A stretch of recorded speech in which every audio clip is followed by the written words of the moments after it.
Hi everyone, welcome to our podcast Tech Talk, where Amit and I usually talk about various technology related topics. Today is a special episode because we have a guest with us today, Troy Hunt. He is the founder of the website Have I Been Pwned? He is also the regional director of Microsoft and also a Microsoft's most valuable professional. So I'm really pleased that you can make it. You are joining with us today, Troy. Thank you very much. Hey, Um, thanks, guys. Thank you for having me. great. So yeah, I mean, haveibeenpwned.com. I actually wasn't aware of this website until Amit introduced it to me, and I thought it was a really cool website, and I can imagine a lot of people have benefited from the work you're doing on that website. Um, and I feel like our audience would also benefit greatly from by knowing the website and how they can sort of utilize all the information that is available there. So we can start by if you tell us a little bit about your website and how did it start, how did it evolve into what it is now. Yeah, good question. So, Have I Been Pwned started as a bit of fun, which is the way many projects start. And it was 2013 after the Adobe data breach, which I think was October 2013, and there were 150 something million people in there, including me twice. And I thought, well, first of all, I thought, why am I in here twice? Well, I had my work account and I had my personal account. And then second of all, I thought, why am I even in Adobe? Because I didn't think I had an Adobe account. But I had a Macromedia account before that because I used Dreamweaver. And Adobe bought Macromedia, and now someone else owned my data. So I turned up in a place that I never expected.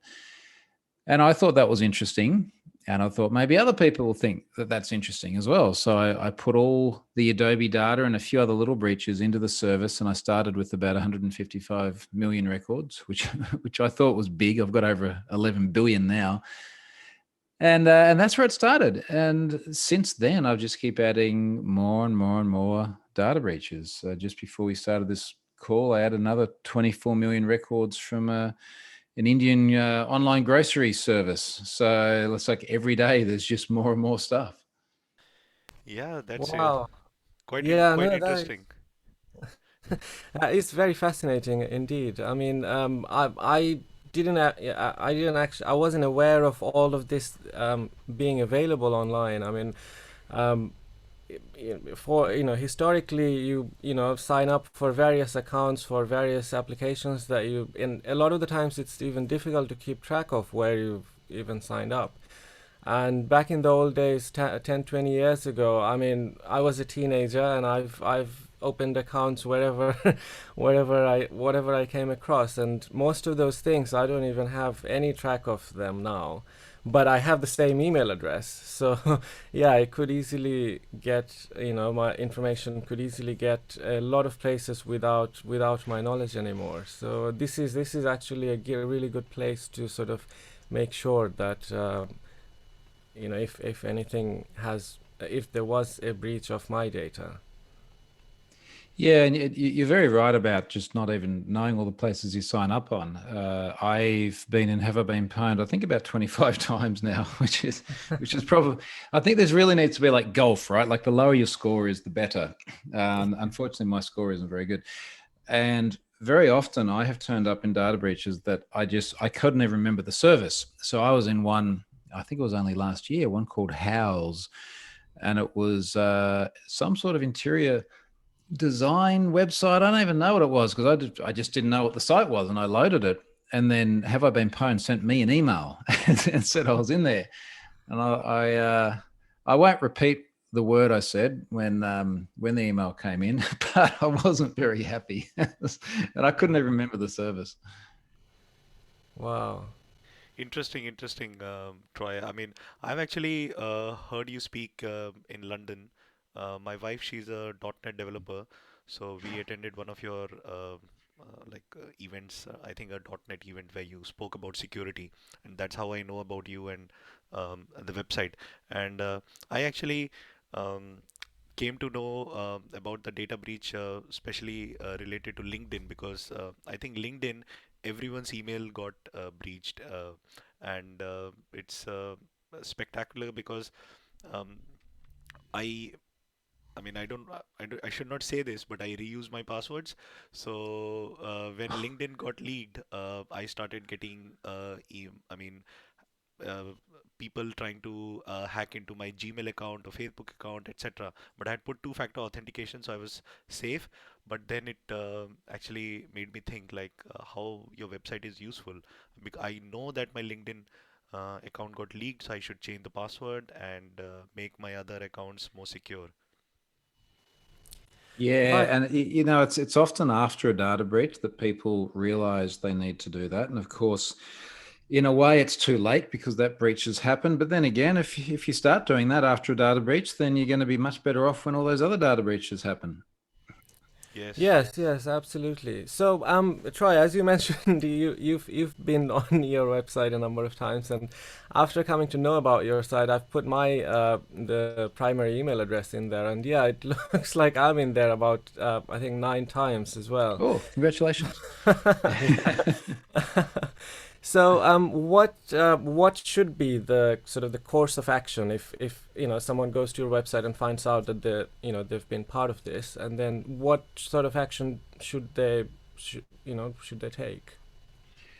Well, I mean, figuring out if you've been part of it, obviously go to Have I Been Pwned. I guess the thing to remember with Have I Been Pwned as well is that Have I Been Pwned is it's just what we know and what is circulating publicly enough for me to be able to get it and add it. And to expand on both those items, there are lots of data breaches that have been reported, which we just haven't seen circulating yet. The one I added today was from November. So it's taken like 6 months or something between it being reported in the news and me actually having it. And of course, there are many other data breaches which have happened that we just haven't heard about. Very often there can be a long lead time of months, years, or sometimes forever before we hear about it. There are lots of incidents out there that we will just simply never hear about. That is a little bit scary, really, isn't it? Yes, yes, absolutely. I mean, what I was thinking is, I mean, do I need to now change my email address to a new one, or should I change my Nah, phone?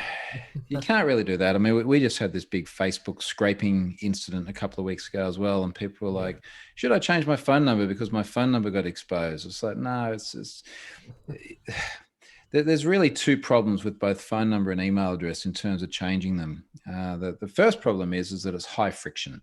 So if you want Yeah. to change your email address, I mean, I changed my email address probably 3 or 4 years ago. I'm still getting email to the old one. It is painful. It's not much fun at all. And then the other problem is that what does it really fix? And one of the things that I think people need to sort of mentally reset on is that the only way an email address or a phone number works is when other people have it. So, Yes. so the whole point of it is that this is a channel by which people contact you. So by design, these things are meant to be shared with others. So it's a little bit, it doesn't really sort of make a lot of sense to say, well, if someone else has it and it's the person I didn't expect, then I'm going to change it. I think what's more important is that we need to recognize that they are by and large public pieces of personal identifiable information. And if we work on the assumption that they're public and other people know them, Yeah. then you start to worry a lot less because you can start to talk about, okay, well, what are the right ways to protect ourselves when everyone knows my email address or my phone number? Yes, absolutely. I mean, email address is kind of the modern version of your home address in a way, because whenever you have an address, obviously you need to use that address, give it out to your friends and family so they can communicate with you. But then, um, you know, kind of inevitably, you'd also get, spam and junk mails 20 years ago, and now junk emails. So yeah, I mean, that Mm. communication protocol, as soon as you open it, you sort of open it up to any kind of communication, solicited or unsolicited. I think one of the other ways you can really sort of get helped by from your website is the password checker, because there is one of the other page where you could sort of put your password in and see that whether that password in circulation, and that could be a good place to sort of redo your passwords rather than changing the email address.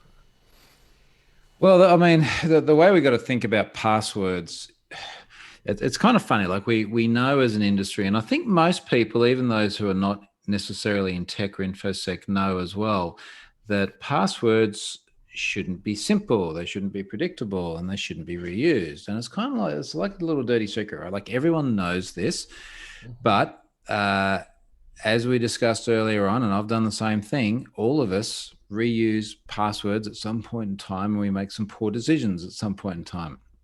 So we really need to sort of get past this sort of barrier of trying to reuse and simplify passwords. And as soon as we get past that, the landscape really, really changes. Like your risk dramatically reduces when an attacker gets a username and password and it only works in one place. And suddenly you've changed your risk from just about every single service you have using the same password through to just this one thing. And if this one thing gets compromised, so long as it's not your email address, because your email address is usually the thing that resets all the other things, but so long as it's just that one thing, it's usually not too bad. And this is why things like a password manager are so important. Okay. I'm glad you brought the password manager, because I actually have this dilemma, and which I think is a bit of a paradox in itself. You know, a lot of us use password managers nowadays. Chrome has a built-in one, which I sort of inadvertently started using. But if you have a password manager, doesn't it sort of by default create a single point of vulnerability? So if someone has access to the password of the password manager, then they have access to all the passwords. On the other hand, if you're having to change or use different passwords for all the different services and businesses that you're corresponding with, then you would very quickly end up with a large list of passwords, and then that becomes very impractical. We also have to think about how practical it is. I think one of the main reasons why we do use the same passwords in many places is because it's more practical, because we don't want to write it down either. So yeah, I mean, what's your thought on this dilemma? I mean, password manager or different password? Well, I think you've identified several really important points here. That the first one is it a single point of failure? Yes. If someone gets your password manager, like, you are screwed. You are really, really screwed. Now, that said, we've got to do a sort of little bit of threat modeling here insofar as, what is the likelihood of this happening? What is the impact if it does? And what's really important, and I think this is a really, really interesting way of thinking about any form of security in general, whether it be digital security or even the security in your house. We've got to think about, how does the thing that we are proposing compare to the options? So when we talk about a password manager, what we're really talking about is, how does a password manager compare to not having a password manager? Now, if you don't have a password manager, you're almost certainly using passwords that are weak, and you're almost certainly reusing them. So what is the risk of that? You've got someone who is more likely to crack your password if it's exposed as a hash in a data breach. If they do get that password, or if the password is exposed in clear text, or if you enter it into a phishing page or something like that, then you're going to have all of your other accounts unlocked very, very quickly. So it's still a pretty high impact if you don't have a password manager and you're using the practices that most people use. Now, if you do have a password manager, what is the likelihood of it being compromised? Well, if it's a good password manager, like 1Password, and full disclosure, I'm on their board of advisors, so I have a vested interest. But in fairness, I wasn't on it for about the first 9 years that I used the product, so I have a long history of actually liking the product. But look, I mean, there are other good password managers as well. And if you're using a password manager in the way it's designed to be used, the likelihood of it being compromised is extremely low. And yes, the impact is high, but on balance, very, very low likelihood with a high impact is better than a very high likelihood with still a pretty high impact when you don't have one. And then I think the other point here, which is really, really important, is the usability of it. And what does it mean for humans? So another part of security, I think that we often overlook terribly is how humans interact with digital controls. Now, as an example of this, 2FA is an absolutely terrible user experience. And if you don't believe me, try and set it up for my parents. It's not very much fun. True. It is painful. And I dread the times. I'm sure it's the same for you guys and many other people listening. So I just dread when I go to mum and dad's and they're like, I've got a problem with the computer. And I'm like, oh, crap, not again. So something like that has a very poor usability experience, even though it is technically very good. Yes. So when we look at something like password managers, this is where I think it's one of those really rare cases where it is actually really good for usability as well, because passwords themselves do have a lot of usability problems. So for example, trying to enter a password on a mobile device. I have trouble typing at all on a mobile device. Maybe my fingers are too fat. I don't know, but it's an unreliable experience for me.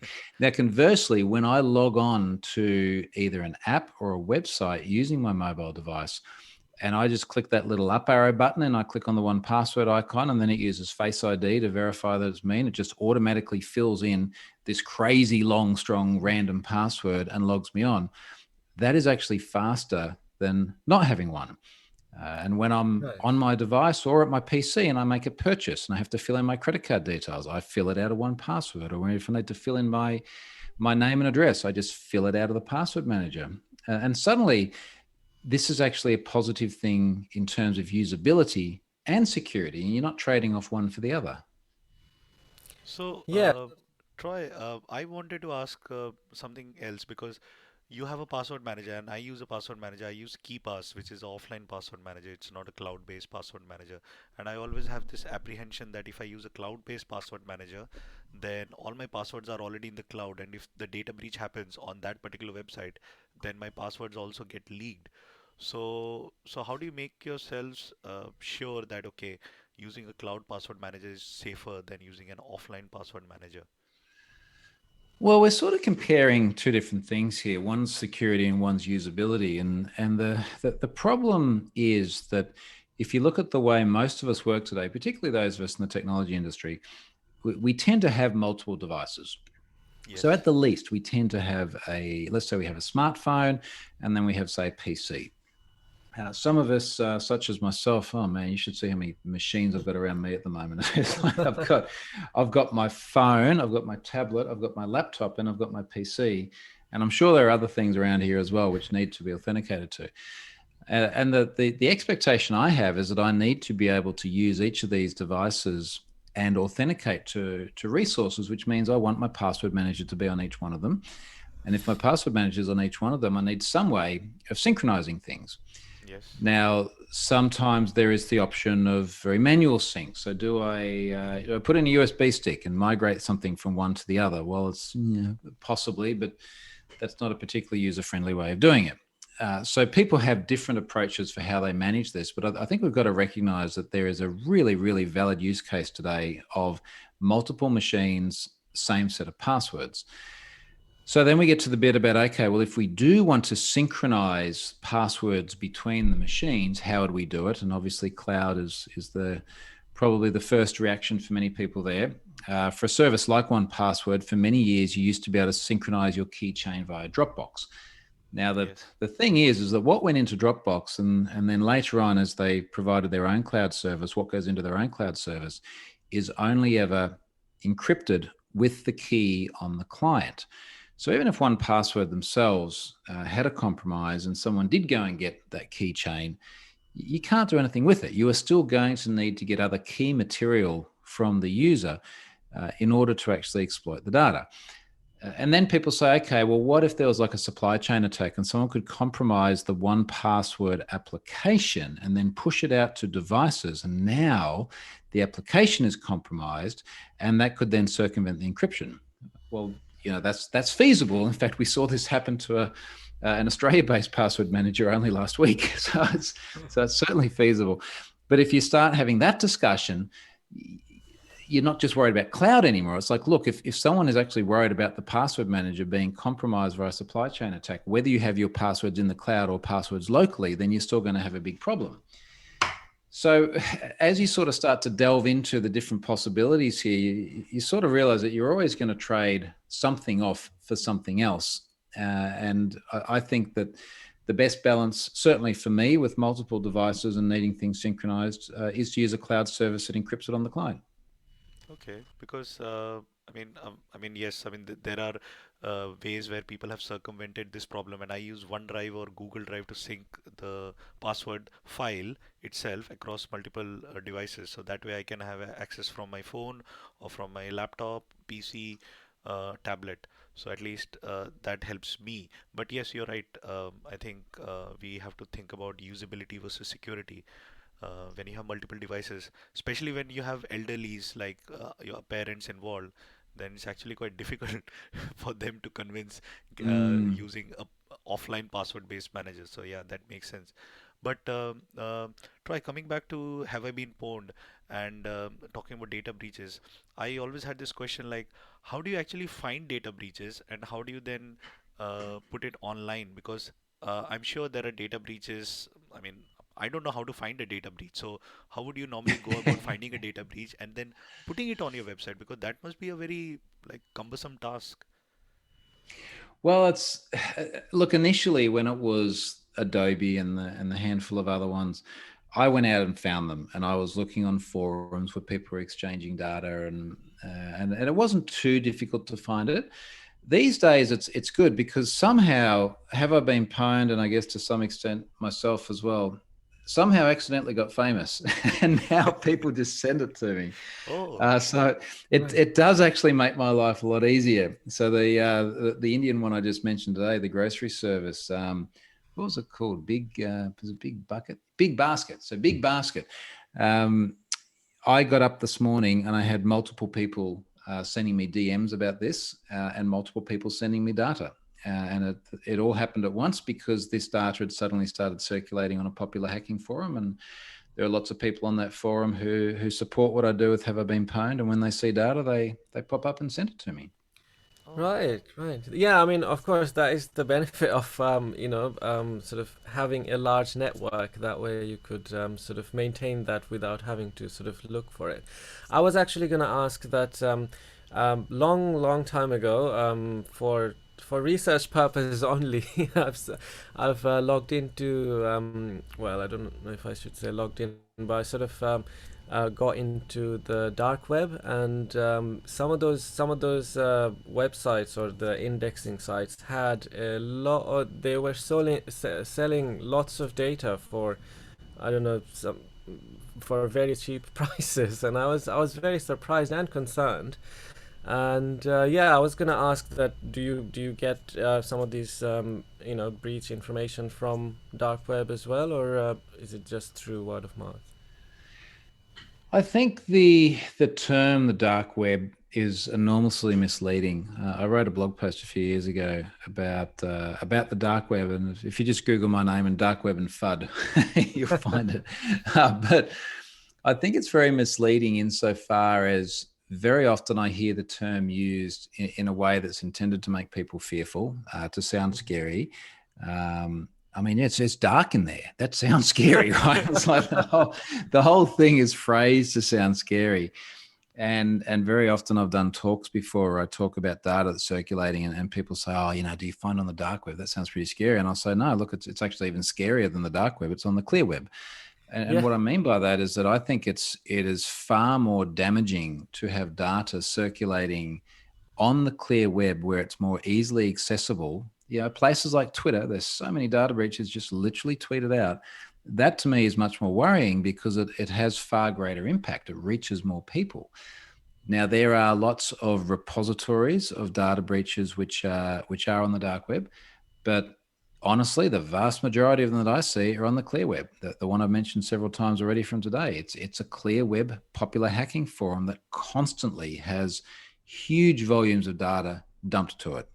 And either the data is dumped there specifically, or people are putting links on this forum, which is full of people talking about how to use this data to break the law, and it's on the clear web.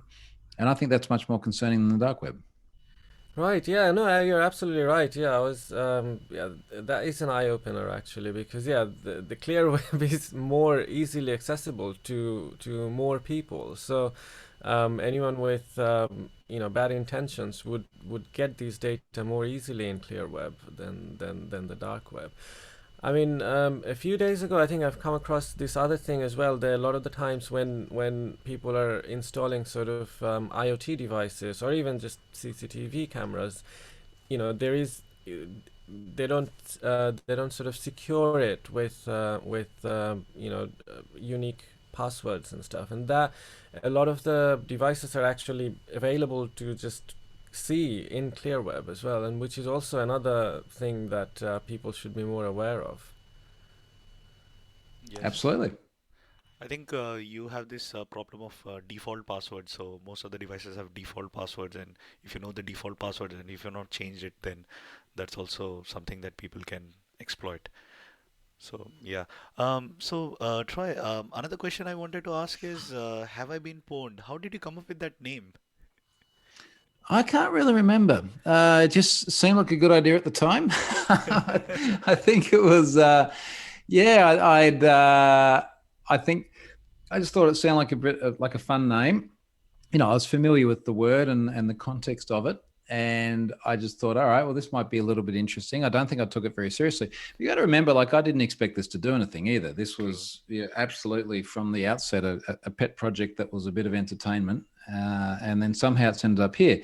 And what's funny is that I've had multiple cases in the past where people have said, hey, look, this service has gotten kind of important now. Do you think you should pick like a more mature name?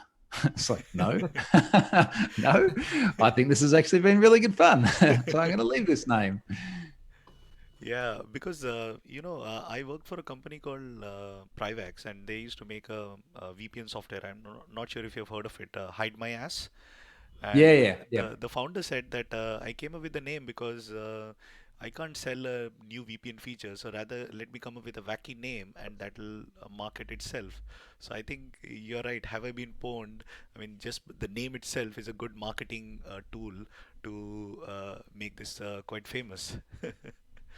Yeah, and this has led to a lot of discussion, right? Like people want to talk about that, and it's like, okay, well, that's fun. This is sort of something that people can discuss a bit. Yes.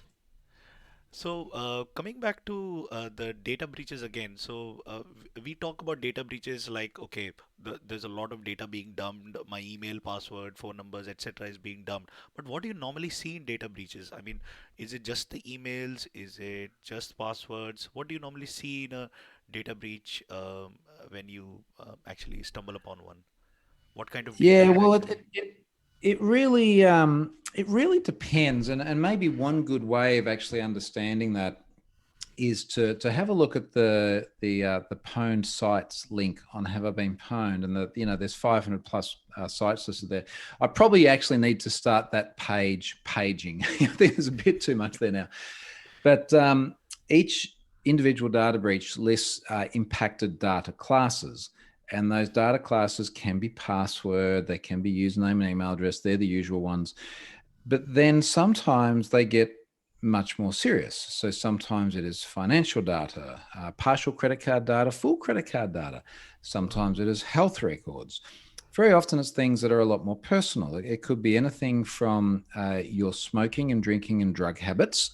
And if you're wondering why a website would ever have this, well, dating websites have this because they're very relevant Uh, pieces of information if you're looking for a partner. Some websites will have things like passport numbers. Some websites have biometric data. So there's a really broad range of different things. And if you think about all the sorts of different classes of data that we hand over throughout the course of using the web, you sort of start to understand that there is a lot there. yes. Yes, and a lot of the times, some data you might not think are very important, like whether you're a smoker or not, but that could be used, to obtain more data by a hacker by using social engineering. I mean, some piece of information you think is irrelevant, if it was to, if the hacker was trying to hack your bank account, but using social engineering, those data can lead to another set of data, and then they can very cunningly can end up with your sensitive data that you wouldn't actually want anyone else to have. So it is important that even without data breaches, even just the information that we put out there in public domain, even those we should and I would ask our audiences to be aware of it, that what kind of information you are putting out there in public domain. And if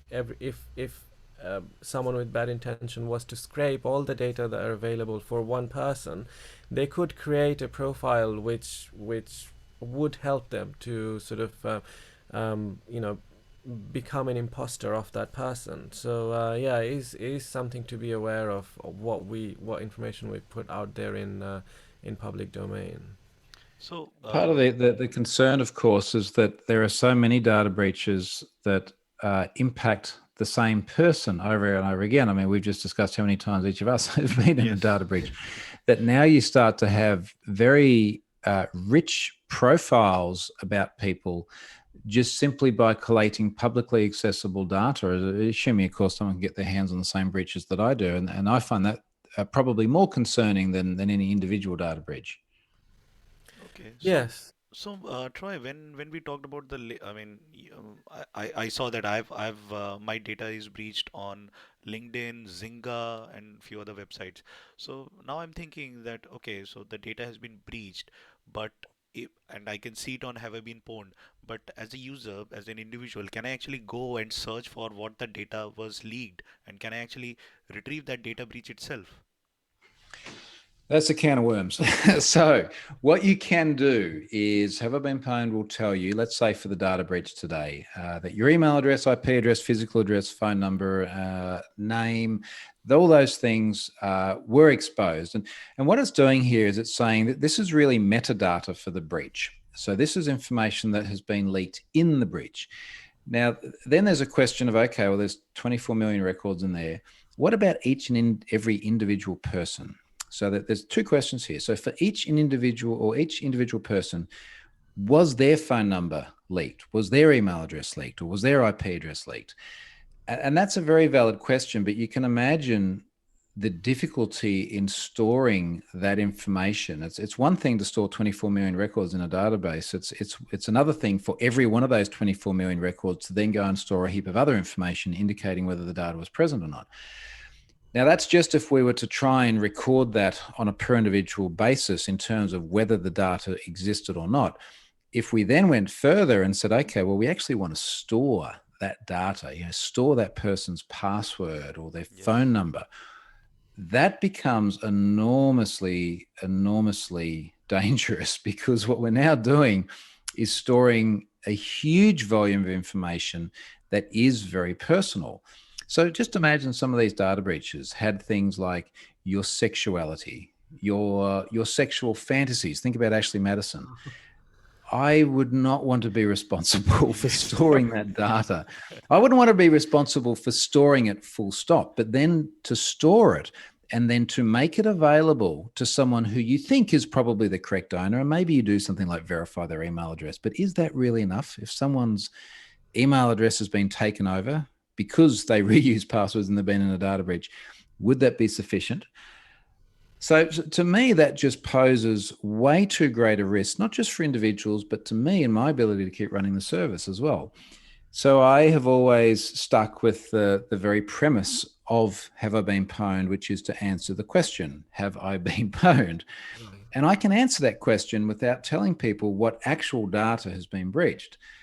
Now, I also feel quite strongly that if we look at an incident like today, it really should be Big Basket's responsibility when one of their customers says, hey, I have been pwned, I've been in this data breach.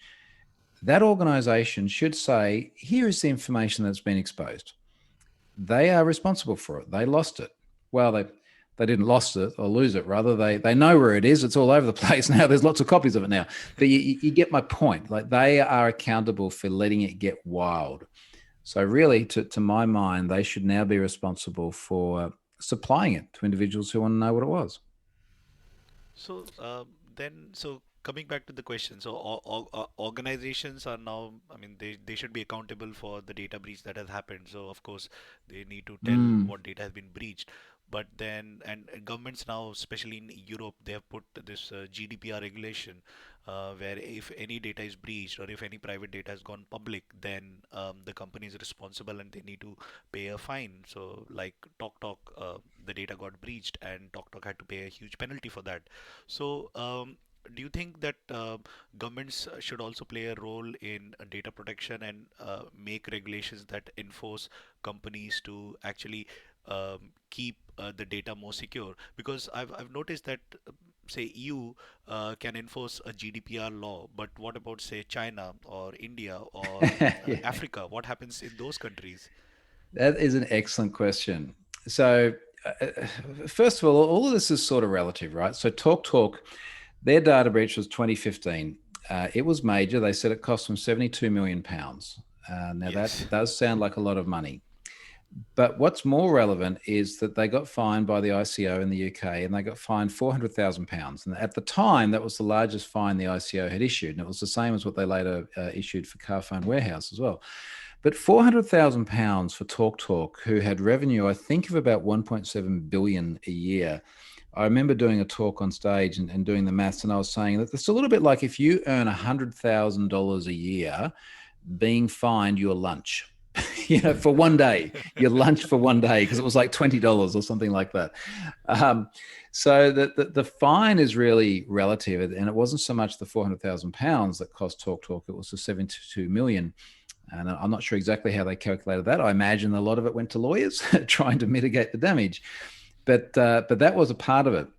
But the other question you raised, or the point you raised there, and I think this is very, very fascinating, is that GDPR is a European law, and I know I'm going to get angry emails about this, but it's it's a European law passed in the EU, and you've got 28 European member states for whom this is applicable. And in theory, that law then extends to the rest of the world. And if you are, let's pick something interesting, and we'll say you're a hosting provider in Ecuador, and you provide a website, and you have the personal information of EU data subjects in your system, and it gets breached. In theory, GDPR should apply to this Ecuadorian company. And I feel very uncomfortable with the premise that a country in one part of the world, or a region as it may be in one part of the world, can extend across the distance of the internet their own local laws on another part of the world.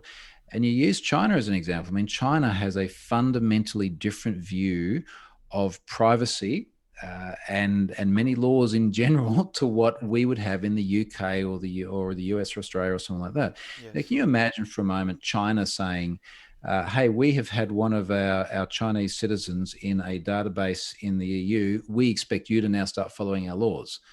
It's just madness. And what we're actually It's seeing is that there have been many cases where I've had folks in the EU, so EU data subjects, forward on correspondence they've had with their local regulators after being in a data breach of, say, a data aggregator in the US. And they've gone to their local regulator and they said, "I am very unhappy about this. And under GDPR, I want you to take these guys to court and do justice."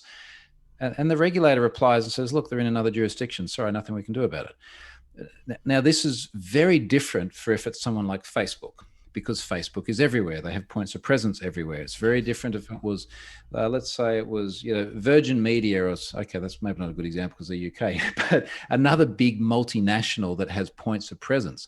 But to pick like one individual organization in another part of the world operating locally who just happens to be on the internet and you happen to use their service and then suddenly think your laws are going to extend to them, just frankly doesn't pass the bullshit test. It's not seeming to do that in practice either.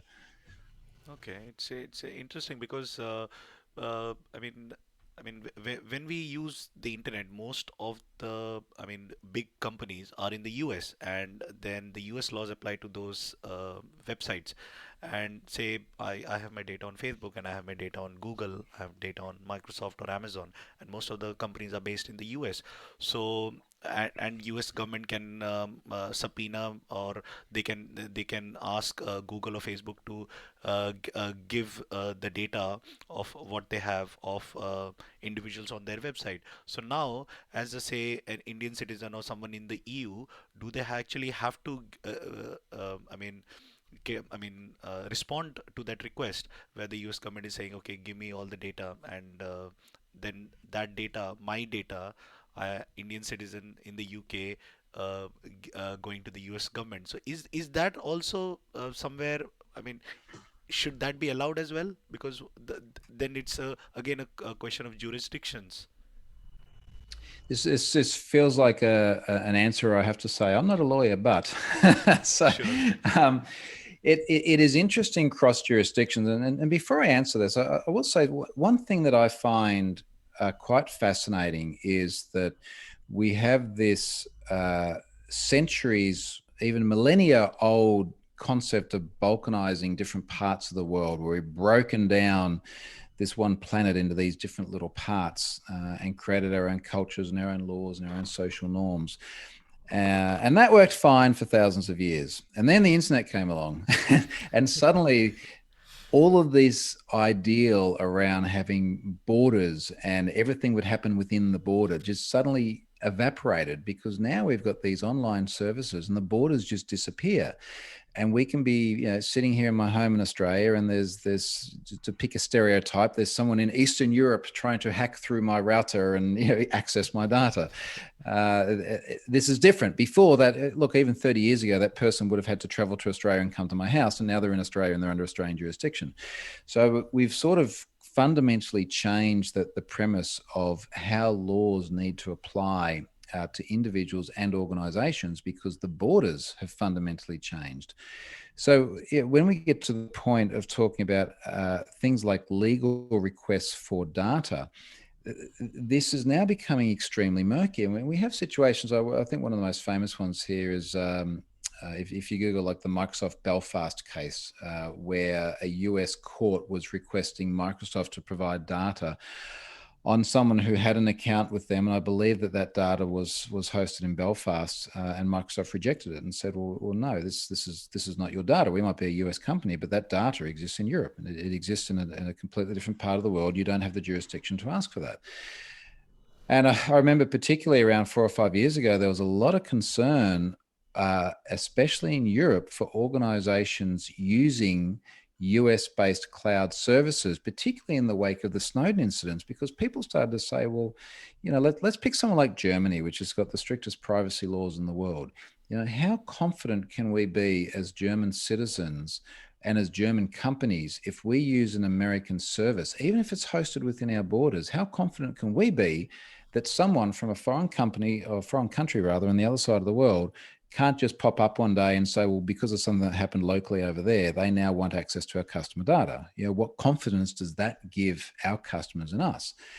And in fact, Germany is an interesting example, because Microsoft ultimately ended up having Deutsche Telekom run their Azure instance there completely independently of US laws.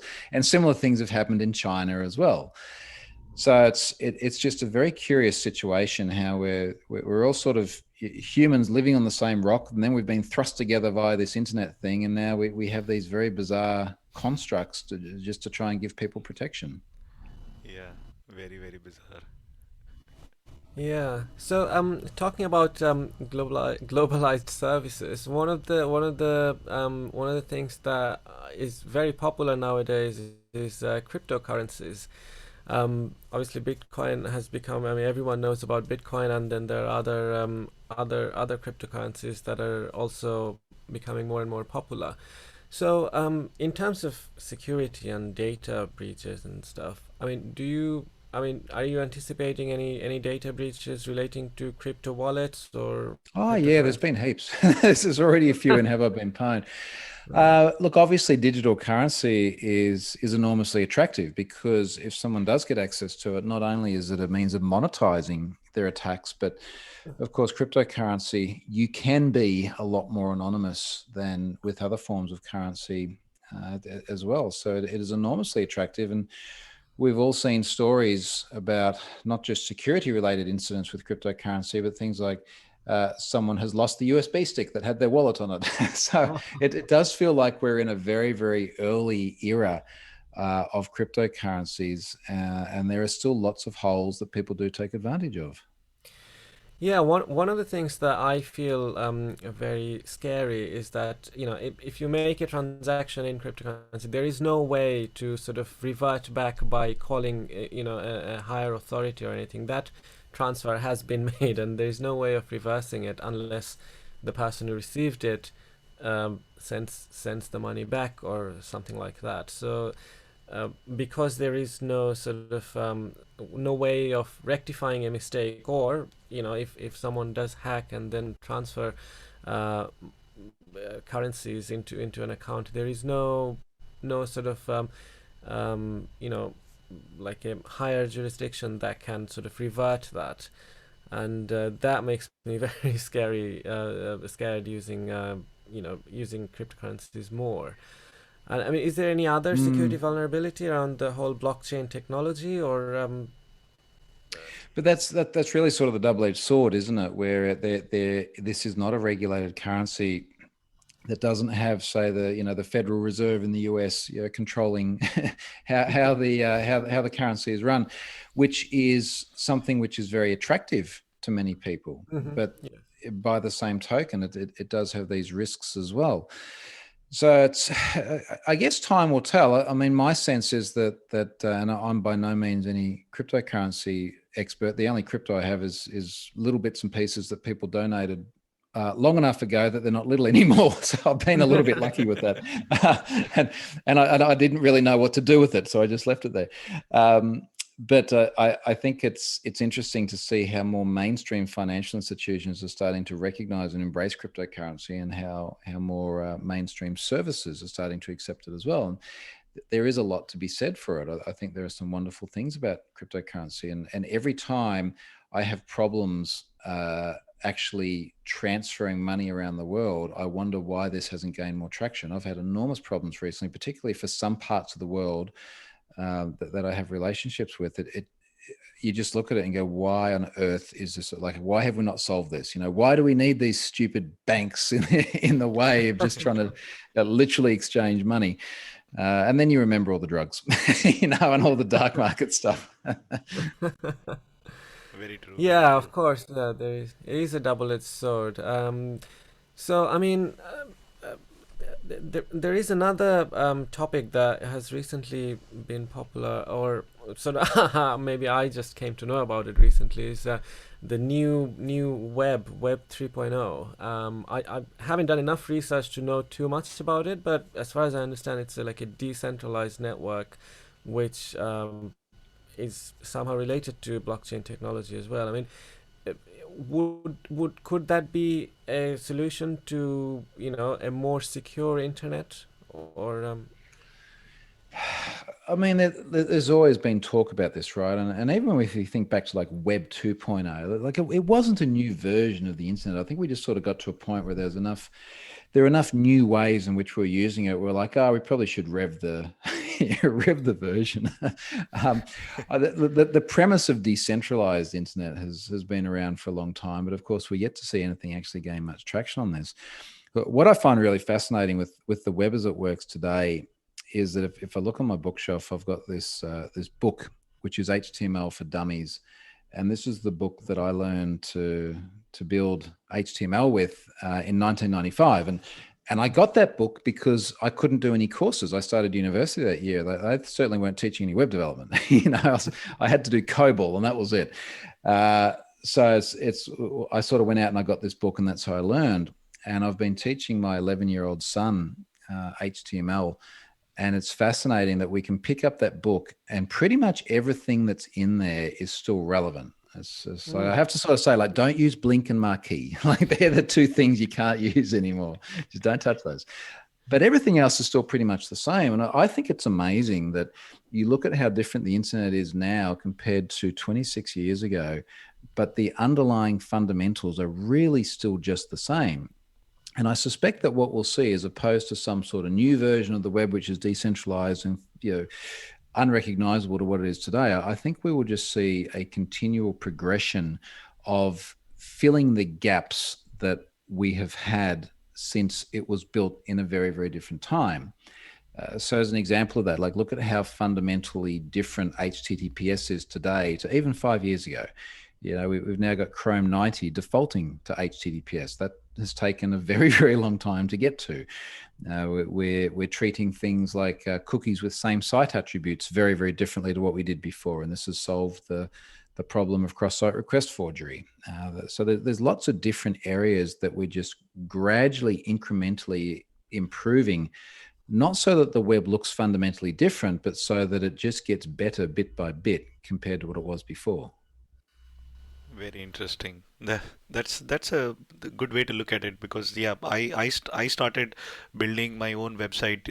I mean, last year during COVID, I thought, okay, let me just learn something new and learn some coding. And I went to a page, HTML page, and it's so simple and easy. And you're right, the HTML code hasn't changed over the last. I mean, since the time it has been created, the tags are still the same. It's still relevant. But yeah, now there's more JavaScript involved, so most of the websites don't even have HTML code. It's just a lot of JavaScript. So yeah, but I mean, so now you're teaching your son about HTML code and other things, and we are all now in a COVID world where I mean, we are all stuck at home, and we are not able to go out and do things, and people are using the internet more and more. So do you think that the data breaches have become more prevalent now? And do you think have I been pwned has become more important now that we are all working from home and using more computers? Because there were times where governments, they were using very old technology still on Windows XP, and suddenly they have accelerated digital transformation. So I mean, has that made have I been pwned even more critical now to the world? Well, look, I think it's inevitable that we'll see more data breaches, and there are some very sort of simple, obvious reasons for this. And one of the reasons is we've got more websites. So Yes. we've got more websites and we've got more devices as well. I've got about 120 IP addresses in my house now because I've got so many internet connected things. And I appreciate I'm a little bit special here, and I may have gotten a bit carried away, but regardless, there's a lot of stuff out there connected to the internet now that we never would have thought of before.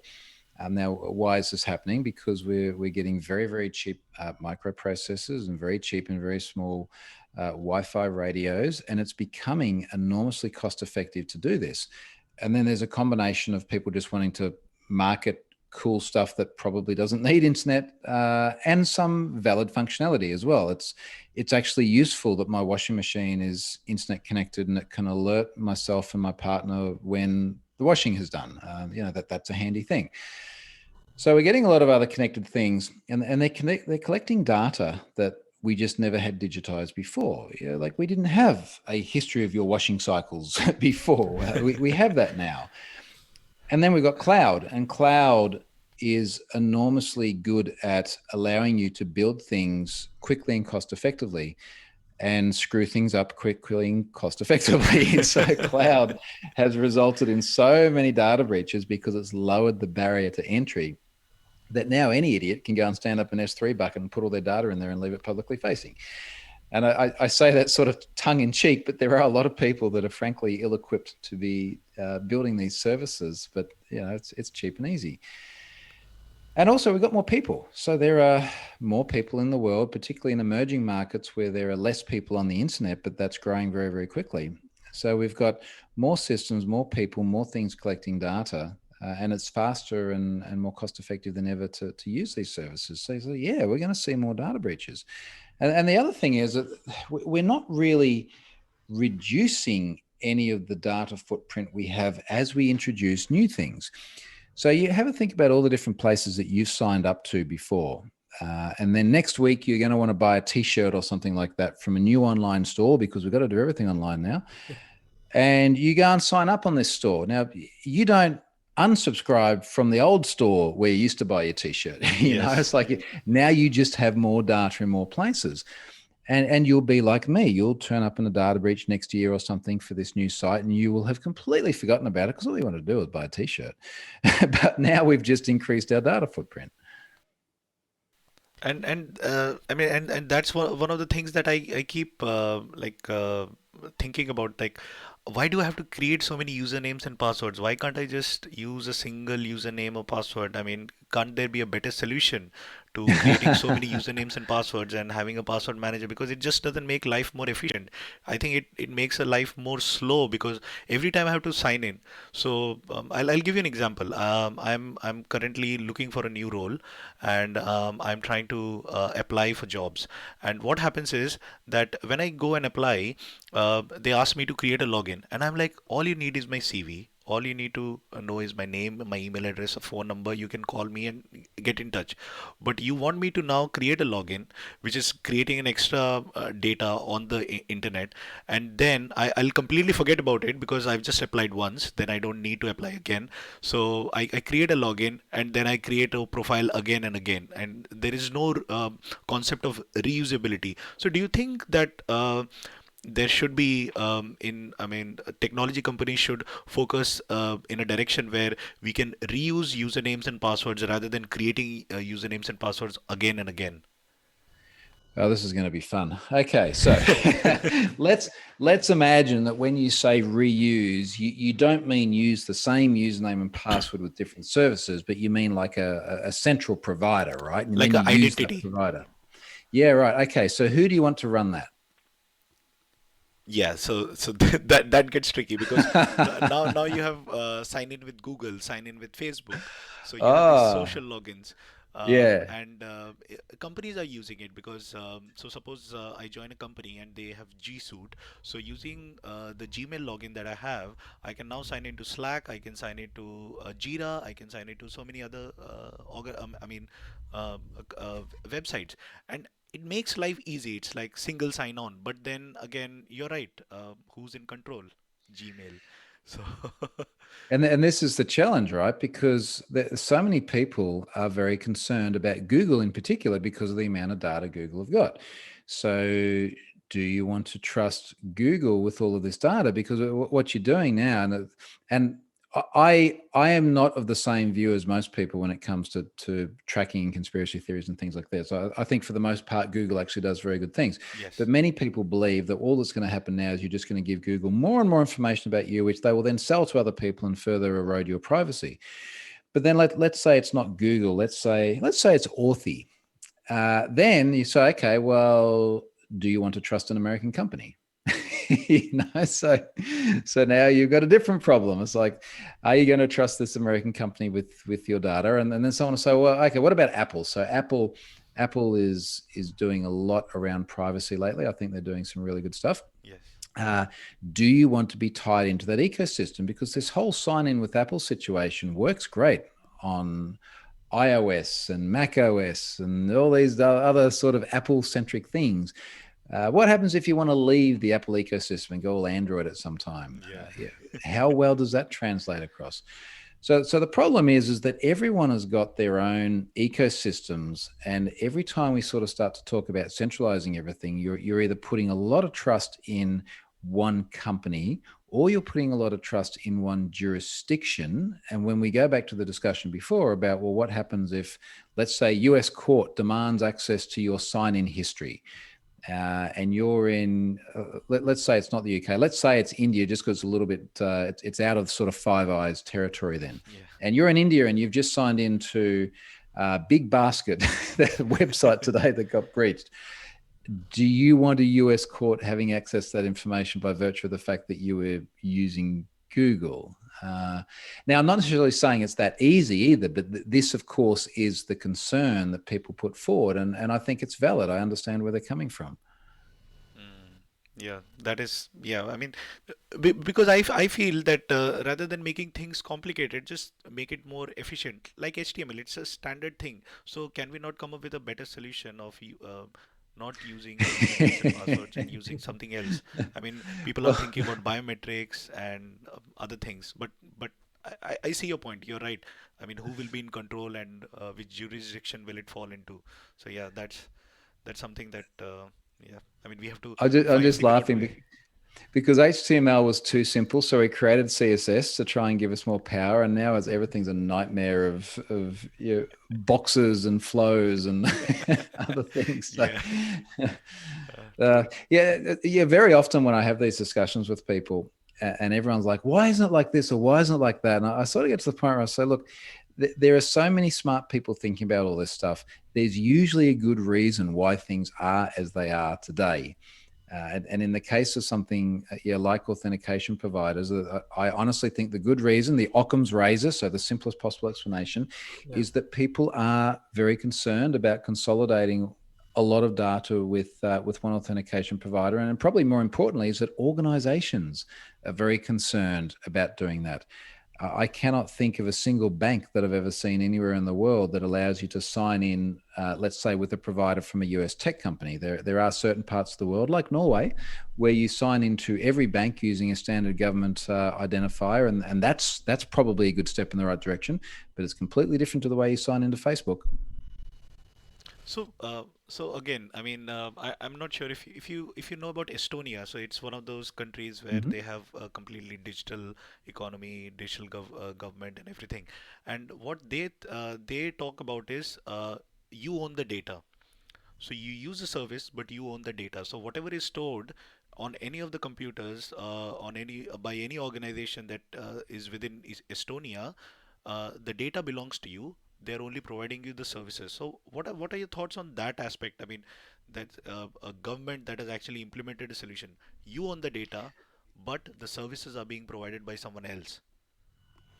It's sort of, I guess, part of the spirit of GDPR as well, insofar as you are consenting for your data to be used in a certain way, and you have the right to erasure and the right to access of your data, and effectively you are the owner of the data. And I think the spirit of it is very good.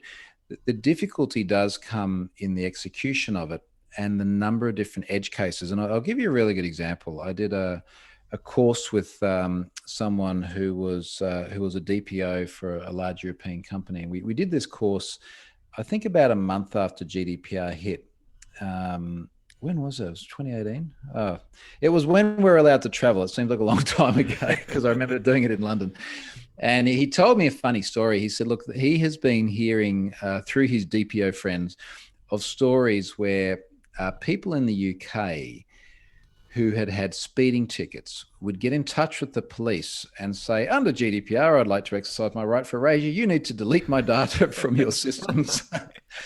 And yeah, my initial thought was, first of all, this is hilarious. This is a very interesting unintended consequence of GDPR.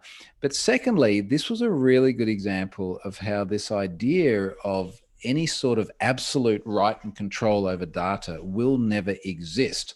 And in fact, he was a DPO for a major airline, and he said they have to retain data for a period of years due to regulatory requirements. You cannot, as an individual, call up this company and say, I want you to delete my data, because the regulatory obligations trump the individual rights to request it. And it's a little bit like all the people who say, I never put any of my data online. It's like, hey, try logging onto the tax office and see how much data they've got on you. So again, look, I like the spirit, and that's not to say that we shouldn't keep trying to minimize data and give people as much control as possible. But I think the premise of somehow individuals being in complete control of their information is just fundamentally unachievable. Okay. Right. So there's always fun stories. I got lots of fun stories about boring subjects. no, but it's a good way to look at things, Troy, because I think sometimes when you're living and you're experiencing things, you see it in a certain way, and when we talk about it, then we see it in a different way, and we are like, oh, we didn't think about it. So yeah, it's a good insight to how things are actually and how people actually exploit GDPR. This is very interesting. Yeah, and it's very often we only sort of really understand the full consequences of these things with the benefit of time, when we can see, how what the impact of these things has actually been. Yes. Right. This actually has been quite eye-opening for me. A lot of these things I actually hadn't thought about. But no, this was a good conversation for me to be a part of. Try moving on to some of the. I mean, before this talk, I was sort of looking at all the different projects that you're involved in. I mean, it's quite impressive all the different things that you've been doing and have been part of. Like the courses in Pluralsight and things like that. So during lockdown, obviously this has been like a completely different lifestyle than that ever happened before. Did you think about starting any new projects, or now that with this COVID situation in a post-COVID world, did you see any opportunity or any change in our future lifestyle that where a sort of new project might sort of help people tackle this new lifestyle? Well, what I'm finding with COVID in general is it's really fascinating and very often surprising how different the impact is on different people.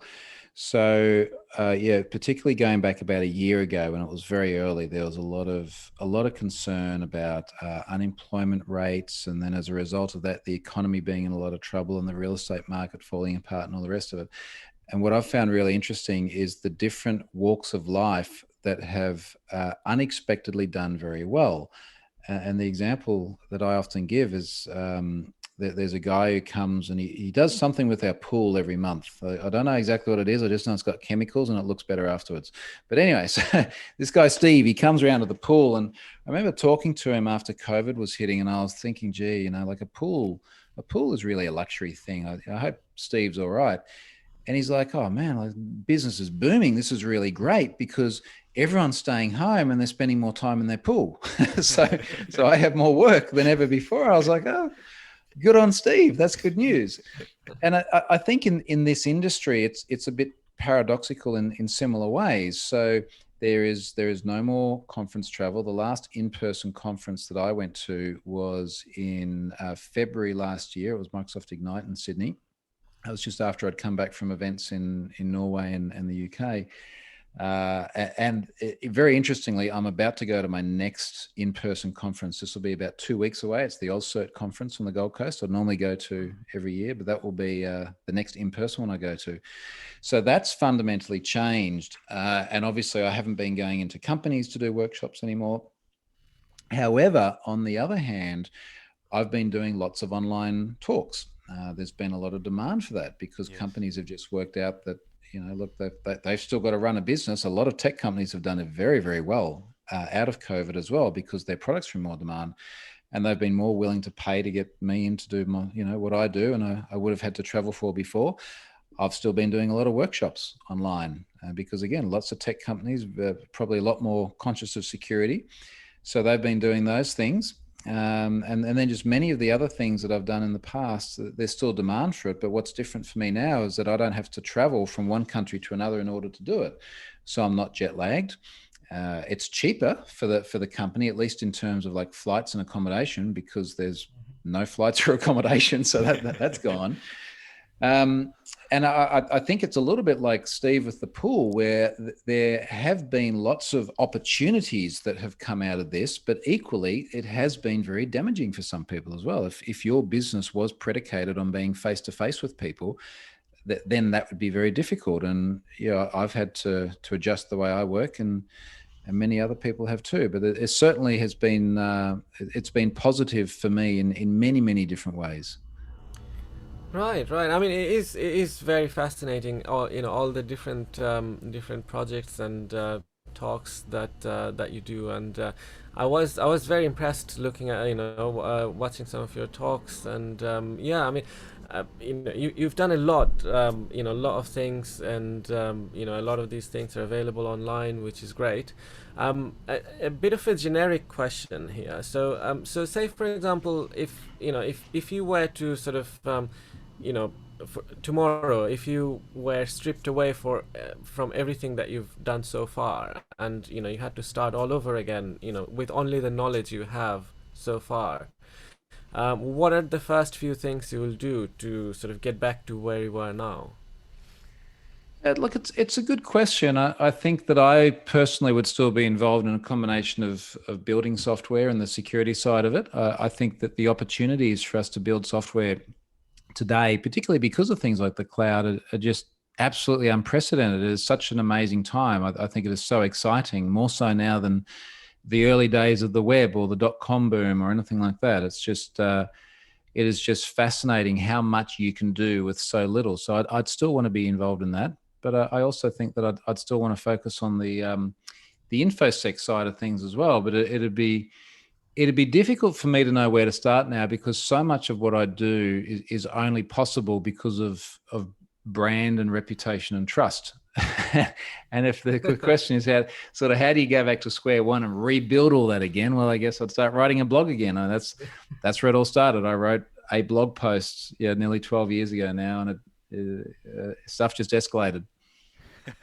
So, Right. Troy, I mean, one last question from me. And what do you think if Have I Been Pwned had never existed, how different the world would be?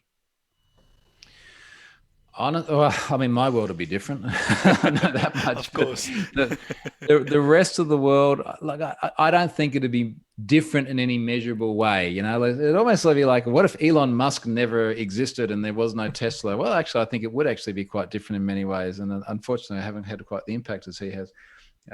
He's done a bit better out of it than me too. You've done a pretty good job as well. I mean, talking about security, making security accessible to a lot of people. I mean, I've read your blogs, especially the one on your password, like how do you actually enforce passwords for users. So I've read a couple of your blogs, and I find that very fascinating. You did one article on Nissan Leaf where you were playing with it, and you said, okay, see, this is how easy it's a hack. Yeah. So I know that you definitely have an impact, especially people in the infosec world and the technology world. But and I feel that Have I Been Pwned has been quite good, because the moment you realize there is a data breach and you can find out that if your data has been breached or not, then people can take action. Because if you don't have an information, you cannot take action for it. So at least I feel that Have I Been Pwned has been quite helpful, because the moment I realize my data has been breached on LinkedIn, I'm like, okay, damn, I use that password everywhere, so I should start changing. Well, I think something like the password check is a good example. So the Pwned passwords feature, the one that can tell you if someone's using a password that's been a previous data breach, that's approaching 1 billion queries a month, which is substantial. And that's just the online API. There's also offline data. And I don't know how much people query that, because it's all offline. They just download it. Now, how much difference has that made to the world? I think it's done some positive things. But the thing is that when that service works, nothing happens. Like that's the whole design. It's like, you didn't get hacked. Oh, good. It must have worked. So that's... It's kind of an odd way of measuring it. And I guess what that means is that I can't sort of sit here and go, okay, well, this is the difference it's made. It feels good. It feels like it's done the right thing, but that's about as much as I can say. Wow, It's this done absolutely, absolutely. I mean, now that I found out that my data has been breached, I think the next 2 days is going to be a little bit of looking a back little bit of work at, to do. yeah, So absolutely. I think that's all we wanted to ask for the day. Thank you so much for your time, Troy. Rena, do you have Yeah, anything? yeah, no, I mean,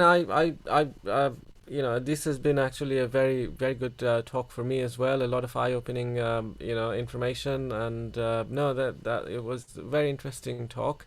Troy, I see that you have had, apart from Have I Been Pwned, you have a number of other projects as well. Like your courses in Pluralsight, and I think the Password Manager as well. Would you like to tell us a little bit about your projects for the audiences to sort of? Well, yeah, look, I guess the other things I'm involved in, I haven't done any Pluralsight courses for a while, but they're still out there. They're certainly still a big part of my income. So please go and watch those. I'm, as I mentioned before, I'm on 1Password's board of advisors. So that's go get 1Password. That's good. I'm also a strategic advisor for NordVPN. So they do really good things as well.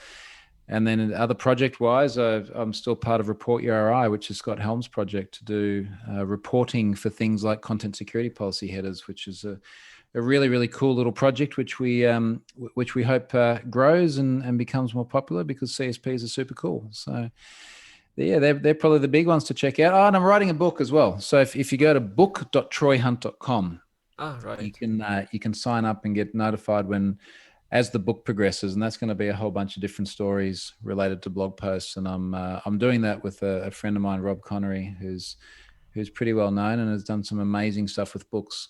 So he's sort of doing all of the editing of the books and the production of it. I'm writing some content, and my fiancée Charlotte is keeping us all organized and keeping us on track. So hopefully we'll have a book out in the coming months. All right. That's interesting. As you said, I mean, as the book progresses, I mean, are you making the content public as you're writing it, or are you going to publish it once it's done? So we're aiming towards like a V0.1 beta. And the thing we just got to be a little bit cautious of is when is the right time for a beta? So, how much information needs to be in there? How accurate does it need to be? There's a bunch in there that relates to my personal life as well. And to be honest, I'm still finding sort of the right words and how much I want to share. And I need to get that right before I even put out a beta. Like you can't take stuff back later on. So I'm still figuring that out as well.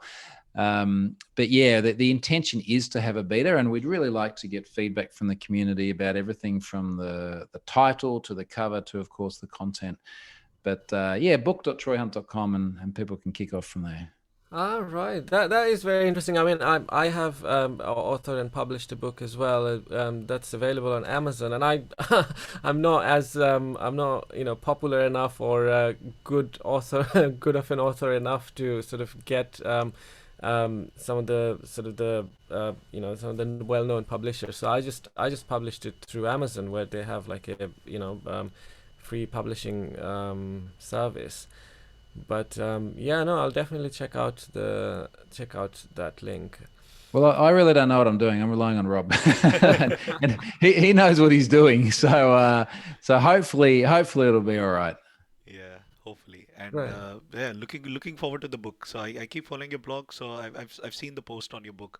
So that'll be quite exciting. And I keep checking your YouTube videos as well. I've heard last couple of videos where you All right, talked about cool. British Red Cross, the whole project, and how you actually managed to see the data, blood groups, and everything. So that was quite interesting. So Nice. thank you so much again, Troy, for your time and for coming on our show and for talking about Have I Been Pwned. I think it's been very useful and I think very insightful as well to talk about the various aspects related to data breaches and passwords and other things. And I would urge the viewers and listeners to think about their data and think about how they can secure it. And check out Have I Been Pwned and see if your data has been breached in any of the websites.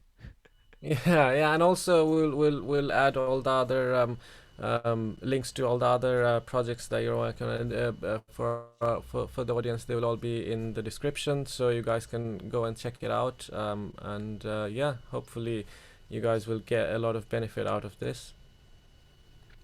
Cool. Well, hey, thanks very much, guys, for having me on. Same Yeah, here. thank you very much, Troy, for joining us. And Have a good evening.